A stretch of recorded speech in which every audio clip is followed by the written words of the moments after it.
Hello बच्चों, I'm Anil sir and I'm back with the second half of lesson 3 History NCERT class 6. I'm sure you would have watched my first video and you have understood the concepts of the chapter. Okay, so let's start. New crafts in the city. Let us look at some of the objects that were made and found in Harappan cities. आइए देखते हैं कि कुछ objects जो हड़प्पा की city में बनाए गए हैं और हमें मिले हैं आर्कियोलॉजिस्ट को. Most of the things that have been found by archaeologists are made of stone, shell and metal including copper, bronze, gold and silver. तो ज़्यादातर चीज़ें जो आर्कियोलॉजिस्ट को मिली हैं वे या तो स्टोन यानी पत्थर से बने हैं, शेल या मेटल से बने हैं, जिनमें कॉपर यानी तांबा, ब्रॉन्ज कांसा, गोल्ड स्वर्ण एवं सिल्वर मीन्स चांदी शामिल है. Copper and bronze were used to make tools, weapons, ornaments and vessels. तो कॉपर और ब्रॉन्ज का यूज़ होता था टूल्स बनाने में, मतलब औजार बनाने में, वेपन्स हथियार, ऑर्नामेंट्स आभूषण ज्वेलरी एंड वेसल्स बर्तन बनाने में. Gold and silver were used to make ornaments and vessels. Gold और सिल्वर का यूज़ ज्वेलरी और वेसल्स बनाने में होता था. Perhaps the most striking finds are those of beads, weights and blade. तो जो सबसे ज़्यादा इम्पॉर्टेंट डिस्कवरीज हैं वो हैं बीड्स की, जो आप नीचे इमेज में देख सकते हैं, वेट्स वजन जो आपको साइड लेफ्ट साइड में टॉप पर दिख रहा है, जैसे हम बाट जैसे कहते हैं और हम यूज़ करते हैं तौलने के लिए, and blades. So these were made by those people. The Harappans also made seals out of stone. Harappa के जो लोग थे उन्होंने पत्थरों की सील्स बनाई थी, जैसे सील हम लगाते हैं. These are generally rectangular and usually have an animal carved on them. तो ये आयताकार रेक्टेंगुलर शेप के होते थे और अक्सर किसी एनिमल्स की इमेज उस पर होती थी. आप पेज नंबर 27 पर ये देख सकते हैं. The Harappans also made pots with beautiful black designs such as the one shown on page number 6. तो हड़प्पा के लोगों ने पॉट भी बनाए हैं या बनाए हुए थे जो बहुत ही ब्यूटीफुल ब्लैक डिज़ाइंस में होते थे.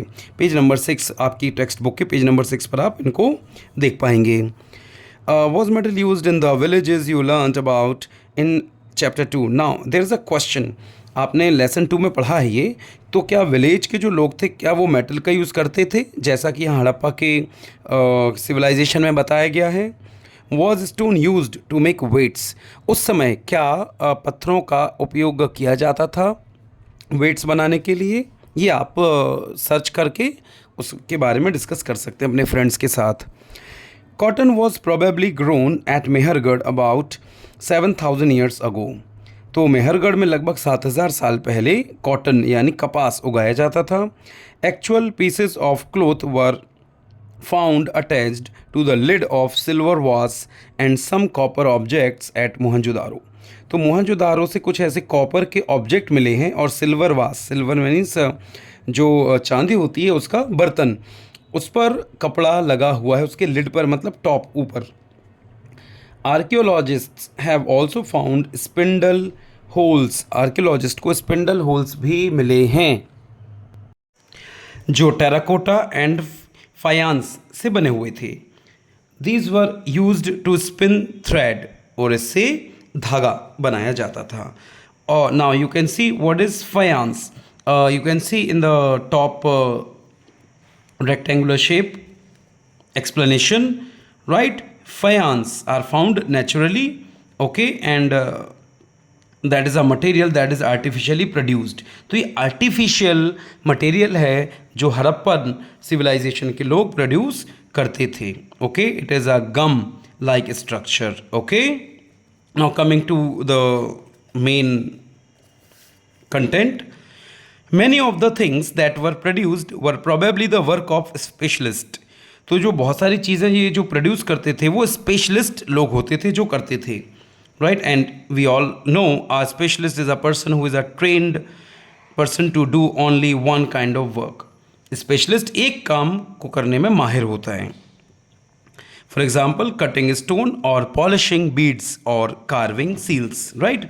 जैसे कि स्टोन कट करना, बीड्स को पॉलिश करना और सील कार्व करना, मतलब सील बनाना। Okay, here you can see, look at the illustration page number 28 and see how well the face is carved and how carefully the beard is shown। आप पीछे वाले page पर देख सकते हैं कि जो स्टैचू है उसमें कितने अच्छे से बियर्ड बनाई गई है, ओके, और फेस को बनाया गया है। This must have been the work of an expert craftsperson. तो ये किसका काम रहा होगा? एक एक्सपर्ट क्राफ्टमैन का काम रहा होगा। Not everybody could have been a specialist. हर कोई तो स्पेशलिस्ट नहीं होता है। We do not know whether only man were specialist और ओनली वुमेन वर स्पेशलिस्ट। हम ये भी नहीं जानते कि उस समय केवल मैन होते थे जो स्पेशलिस्ट होते थे या women also. Perhaps some women and men may have been specialist. तो कुछ पुरुष और कुछ महिला स्पेशलिस्ट रहे होंगे। In search of raw materials. Raw materials are substances that are either found naturally, such as wood or ores of metals, or produced by farmers or herders. Raw material means कच्चा सामान। वो substance होते हैं जो या तो naturally यानी प्रकृति में मिलते हैं, जैसे कि लकड़ी है, और मेटल्स की ओर्स जो आप साइंस में पढ़ते हैं, या फार्मर्स या हर्डर्स लिए बनाए जाते हैं।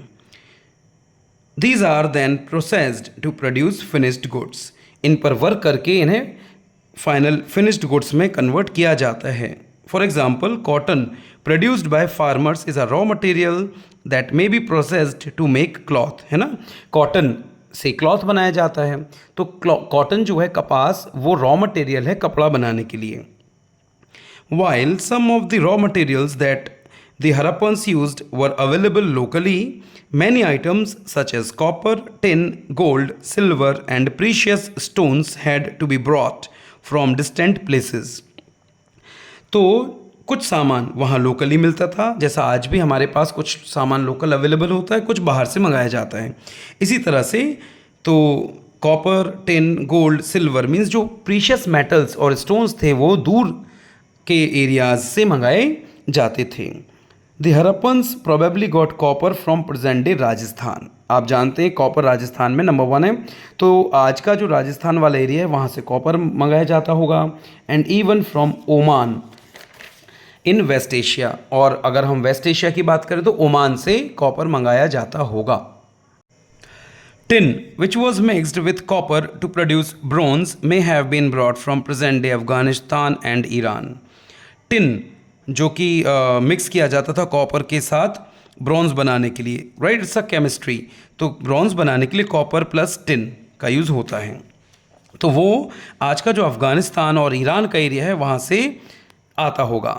Gold could have come all the way from present day Karnataka and precious stones from present day Gujarat, Iran, Afghanistan. आप जानते हो, आपने वो मूवी देखी होगी KGF, right, Kolar gold mine. तो कर्नाटका इंडिया में गोल्ड माइन का सबसे बड़ा रिसोर्स है। तो हो सकता है कर्नाटक से ही गोल्ड जाता होगा, और जो प्रीशियस स्टोन्स हैं, कीमती पत्थर, वो आज के गुजरात, ईरान और अफ़गानिस्तान का जो एरिया है वहाँ से आता होगा। Food for people in the cities. While many people lived in the cities, others living in the countryside grew crops and reared animals. तो काफ़ी सारे लोग जो शहरों में रहते थे, बाकी के लोग गांव में रहते थे। कंट्री साइड मीन्स गांव में, और वो क्रॉप्स यानी फसलें उगाते थे और जानवर पालते थे, जैसा कि आज के विलेजेस में हम देखते हैं। These farmers and herders supplied food to craftspersons, scribes and rulers in the cities. और ये गांव के लोग जो होते थे, कृषक, किसान और चरवाहे, वो खाना कहाँ पहुँचाते थे? शहरों के लोगों को, जो कि अक्सर क्राफ्टमैन्स होते थे, स्क्राइब्स या होते थे जो बनावट करने वाले लोग, या शासक यानी rulers. We know from remains of plants that the Harappans grew wheat, barley, pulses, peas, rice, sesame, linseed and mustard. हम जानते हैं, जो अवशेष मिले हैं उनसे हमें पता चलता है कि हड़प्पा के लोग गेहूँ, wheat मीन्स गेहूँ, barley मीन्स जौ, pulses मीन्स दाल, पीज यानी मटर, राइस यानी चावल, सीजेम शीशम होता है, लिंसेड एंड मस्टर्ड और सरसों उगाते थे। A new tool, the plow, was used to dig the earth for turning the soil and planting seeds. अब एक नया टूल उन्होंने बना लिया था जिसे हम बोलते हैं प्लाव, मीन्स हल, जो आज भी गांवों में यूज़ होता है ट्रेडिशनल एग्रीकल्चर में।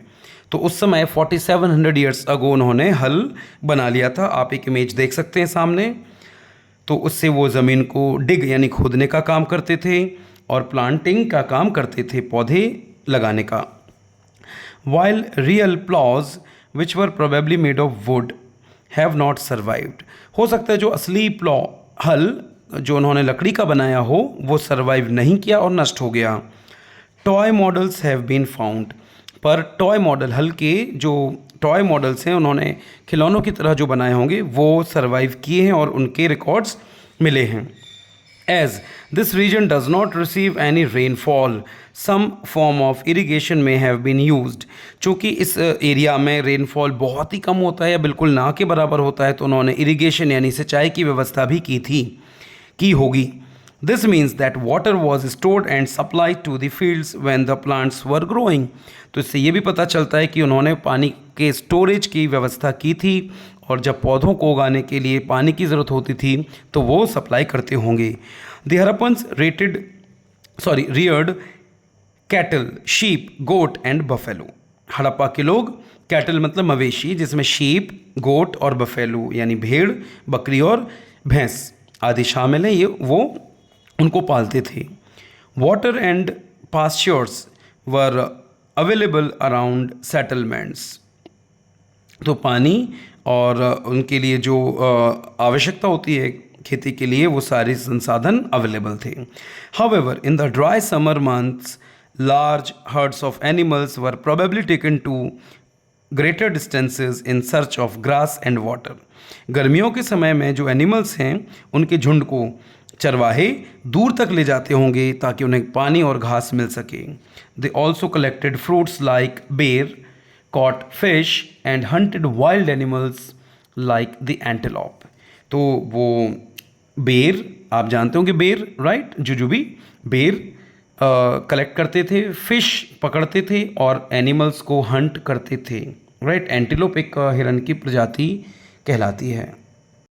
Now let's move further, a closure look Harappan towns in Gujarat. चलिए अब देखते हैं गुजरात में जो हड़प्पा के जो टाउन्स मिले हैं उनके बारे में पढ़ते हैं। The city of Dholavira was located on Khadir Bet in the Rann of Kutch where there was fresh water and fertile soil. तो इसका जो प्रोमिनेंट प्लेस है वो है धोलावीरा, जो आज के गुजरात में है, स्पेशली रन ऑफ कच्छ के एरिया में। वहाँ पर फ्रेश वाटर था और वहाँ की सॉइल फर्टाइल थी, मीन्स उपजाऊ थी। Unlike some of the other Harappan cities which were divided into two parts, Dholavira was divided into three parts। देखिए जो अन्य शहर हैं हरप्पन सिटीज़ के वो अक्सर दो भागों में डिवाइड होते थे, पर धौलावीरा 3 पार्ट्स यानी 3 भागों में डिवाइड था। And each part was surrounded with massive stone walls. Her part बड़ी बड़ी पत्थरों की दीवारों से बंद था।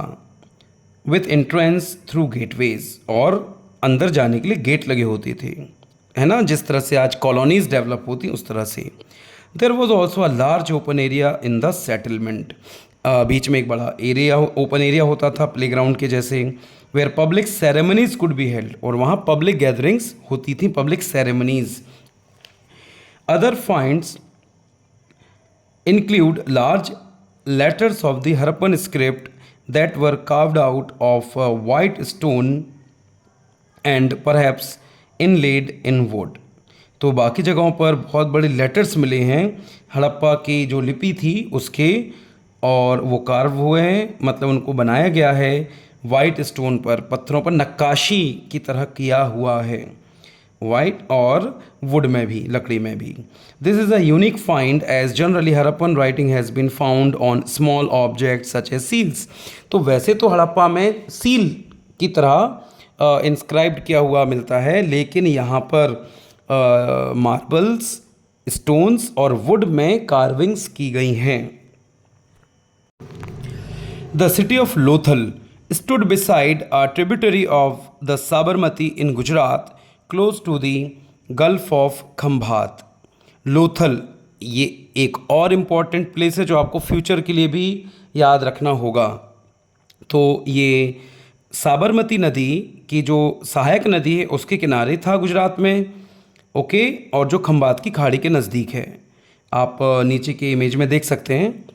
It was situated near areas where raw materials such as semi precious stones were easily available. ये उस जगह पर लोकेटेड था जहाँ पर सेमी प्रीशियस मतलब कुछ कम कीमती पर बहुत कीमती पत्थर आसानी से मिल जाते थे। This was an important centre for making objects out of stone. तो ये पत्थर की कारीगरी के लिए एक बहुत इंपॉर्टेंट प्लेस था, राइट, और साथ साथ शेल्स एंड मेटल इन सब की कारीगरी के लिए। There was also a store house in the city. इस शहर में एक स्टोर हाउस भी था। Many seals and sealings, the impressions of seals on clay were found in this store house. और यहाँ पर बहुत सारी सील मिली हैं और सीलिंग्स मिली हैं। तो सीलिंग्स क्या है, जिसमें सील के इम्प्रेशंस मतलब क्ले, चीनी मिट्टी पर सील के इम्प्रेशन मिले हैं, वो इस स्टोर हाउस में पाए गए हैं। A building that was found here was probably a workshop for making beads. Pieces of stone, half-made beads, tools for bead making and finished beads have all been found here. तो एक ऐसी building भी मिली है यहाँ पर लोथल में जहाँ पर पूरा वर्कशॉप हुआ करता था जिसमें बीड्स बनाए जाते थे, पत्थर के स्टोन्स, पत्थर के पीसेस पर नक्काशी की जाती थी। आधे बीड्स जो बने हुए हैं वो मिले हुए हैं जो शायद अधूरा काम रह गया होगा, right. Tools for bead making के टूल्स मिले हैं और फिनिश्ड बीड्स यानी कि पूरे के पूरे बनाए गए नक्काशी किए हुए बीड्स भी यहाँ पर मिले हैं। आप देख सकते हैं ब्लू कलर का जो बॉक्स बना हुआ है उसमें सील्स एंड सीलिंग्स के बारे में बताया गया है। Now coming to the next point, the mystery of the end. Around 3900 years ago, we find the beginning of a major change. तो आज से करीब 3900 साल पहले एक बहुत बड़ा चेंज आना शुरू हुआ, उसके कुछ प्रमाण मिलते हैं। People stopped living in many of the cities. लोगों ने इनमें से जो शहर पीछे डिस्क्राइब किए गए उनमें से काफ़ी सारे शहरों में रहना बंद कर दिया। Writing, seals and weights were no longer used. अब राइटिंग, लिखावट का यूज़ नहीं होता था, सील का यूज़ होना बंद हो गया था और जो वजन तौलने के लिए यूज़ करते थे उनका यूज़ होना बंद हो गया था। Raw materials brought from long distances became rare. तो जो कच्चा माल आता था बाहर से वो आना कम हो गया या लगभग बंद हो गया। In Mohenjo-daro, we find that garbage piled up on the streets. The drainage system broke down and new, less impressive houses were built even over the streets. तो मोहनजोदारो में जो साक्ष्य मिले हैं, प्रमाण, उनसे पता चलता है कि कचरे के ढेर लग गए सड़कों पर, ड्रेनेज सिस्टम टूट गया, अब नए कम इम्प्रेसिव हाउसेस बनाए गए, वो भी सड़कों पर। Why did all this happen? आखिर ऐसा क्यों हुआ? Why? We are not sure. हमें मालूम नहीं है, उसके कोई बहुत अच्छे रिकॉर्ड्स नहीं मिलते हैं। Some scholars suggest that the rivers dried up. विद्वानों का मानना है कि नदियाँ सूख गईं। Others suggest that there was deforestation. कुछ का मानना है कि फॉरेस्ट खत्म हो गए, जंगल। This could have happened because fuel was required for baking bricks and for smelting copper ores. ये ऐसा भी संभव है क्योंकि ईंटों को पकाने के लिए भी फ्यूल चाहिए, राइट, आग चाहिए। कॉपर की जो ओर्स होती हैं, तांबे के अयस्क होते हैं, उनको स्मेल्ट करने के लिए भी आग चाहिए। Besides grazing by large herds of cattle, sheep and goat may have destroyed the green cover. हो सकता है कैटल और शीप बहुत ज़्यादा हो गए हों और उन्होंने पूरी घास खा ली हो और ग्रीन कवर ख़त्म हो गया हो, मीन्स प्लांट्स ख़त्म हो गए हों। In some areas there were floods, कुछ एरियाज में बाढ़ आई होगी, but none of these reasons can explain the end of all the cities. आखिर ये सारी जो घटनाएं हैं वो सारे शहर ख़त्म हो गए हों उसकी ओर इशारा नहीं करते। फ्लडिंग और a river drying up would have had an effect in only some areas, चाहे वो बाढ़ की बात करें हम या नदियों के सूखने की, इसका असर कुछ ही हिस्सों में हुआ होगा। It appears as if the rulers lost control, ऐसा भी प्रतीत होता है कि शायद जो वहाँ के शासक रहे होंगे उनका कंट्रोल ख़त्म हो गया होगा। In any case the effects of the change are quite clear, जो भी रहा हो पर जो चेंज था वो स्पष्ट दिखाई देता है। Sites in Sindh and west Punjab present day Pakistan were abandoned, तो जो सिंध और पश्चिमी पंजाब है जो कि पाकिस्तान में है उन्हें छोड़ दिया गया था, लोगों ने वहाँ रहना बंद कर दिया था। While many people moved into newer, smaller settlements to the east and the south, तो काफ़ी सारे लोगों ने ईस्ट की तरफ और साउथ की तरफ जाना शुरू कर दिया था और कंपैरेटिवली छोटे सेटलमेंट में, छोटे घरों में रहना शुरू कर दिया था। New cities emerged about 1400 years later, नए शहरों का जो निर्माण है वो 1400 साल के बाद हुआ था उस टाइम से। You will read about them in chapter 5 and 8, और आप चैप्टर 5 और 8 में उनके बारे में पढ़ेंगे। Elsewhere find Egypt in your Atlas, अब आपको काम करना है एटलस में इजिप्ट को देखिए। Most of Egypt is a dry desert, ज़्यादातर इजिप्ट का हिस्सा मिस्र जिसे हिंदी में कहते हैं वो एक ड्राई डेजर्ट है, सूखा रेगिस्तान है। Except for the lands along the river Nile, केवल नदी के किनारे, नील नदी के किनारे जो स्थान है उनको छोड़ के। Around 500 years ago kings ruled over Egypt, लगभग 5000 साल पहले यहाँ राजाओं का शासन था। These kings sent armies to distant land to get gold, silver, ivory, timber and precious stones, ये अपने सैनिकों को भेजते थे दूसरी जगहों पर ताकि उन्होंने गोल्ड, सिल्वर, आइवरी इत्यादि प्रीशियस चीज़ें मिल सकें, बहुमूल्य कीमती चीज़ें मिल सकें। They also built huge tombs, और ये बड़े बड़े टॉम्ब बनाते थे जिन्हें हम पिरामिड कहते हैं। वह तो उनकी मृत्यु के बाद उन्हें वो वहाँ संरक्षित करके उनकी बॉडीज़ को रख देते थे। This carefully preserved bodies are known as mummies, और आप जानते हैं इन्हें ममीज़ कहा जाता है। A large number of objects were also buried with them, उनके साथ काफ़ी सारा सामान रखा जाता था दफना के। These included food and drink, food खाना और पानी, क्लोथ्स कपड़े, ऑर्नामेंट्स ज्वेलरी, यूटेंसिल्स बर्तन, म्यूजिकल इंस्ट्रूमेंट्स है ना, वेपन्स मीन्स हथियार, एंड एनिमल्स जानवर।